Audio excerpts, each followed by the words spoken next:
வணக்கம் நண்பர்களே. இன்னைக்கு நாம பேச போற விஷயம் பிக் பாஸ் வீட்ல இருந்து வெளியே வந்த அன்ஷிதாவோட அதிரடி முடிவு பத்தி.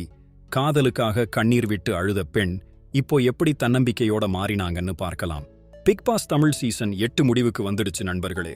இந்த சீசன்ல நம்ம கவனத்தை வெகுவா ஈர்த்த போட்டியாளர்களுல ஒருவர் அன்ஷிதா. சின்னத்திரை நட்சத்திரமான இவங்க வீட்டுக்குள்ள தன்னோட அசத்தல் பர்ஃபார்மன்ஸ் வச்சு ரசிகர்கள் மனசுல இடம் பிடிச்சாங்க. பிக் பாஸ் கிராண்ட் ஃபினாலேல விஜய் சேதுபதி கேட்ட கேள்விக்கு அன்ஷிதா கொடுத்த பதில் அனைவரையும் ஆச்சரியப்படுத்தி உள்ளது. பிக் பாஸ் வீட்டுக்குள்ள போறதுக்கு முன்னாடி ஒரு ஆணுக்காக கெஞ்சி அழுதுகிட்டு இருந்தேன். ஆனா வெளியே வந்ததும் முதல் வேலையா அவரை சந்திச்சு எல்லாத்தையும் சொல்லி முறிச்சிட்டு வந்துட்டேன். 3வது வாரத்திலிருந்தே தன் வாழ்க்கையில் மாற்றம் தெரிந்ததாக அன்ஷிதா தெரிவிச்சாங்க. அந்த நபர் புது காதலியுடன் இருப்பதாகவும் தான் முற்றிலும் விடுதலை பெற்றதாகவும் அன்ஷிதா தெரிவிச்சாங்க. பிக் பாஸ் வீடு பலருக்கும் வெறும் கேம் ஷோ மட்டுமல்ல, அது ஒரு மாற்றத்துக்கான களம். அன்ஷிதாவுக்கு இந்த நிகழ்ச்சி ஒரு மறுவாழ்வு கொடுத்திருக்கு. பல பெண்களுக்கு இது ஒரு உந்துதல் கதையா மாறியிருக்கு. சமூக வலைதளங்களில் அந்த நபர் ஆர்னவ் என்று பலரும் கருத்து தெரிவிச்சிருக்கிறாங்க. அன்ஷிதாவின் தைரியமான முடிவுக்கு பாராட்டுகள் குவிஞ்சு வருது.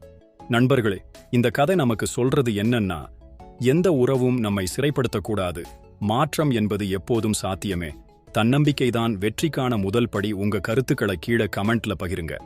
உங்களுக்கும் இது போன்ற மாற்றம் தேவைப்பட்ட தருணங்கள் இருந்திருக்கலாம். அதை எப்படி சமாளிச்சீங்க? நீங்களும் பகிர்ந்து கொள்ளலாமே. நன்றி நண்பர்களே, மீண்டும் சந்திப்போம். வணக்கம்.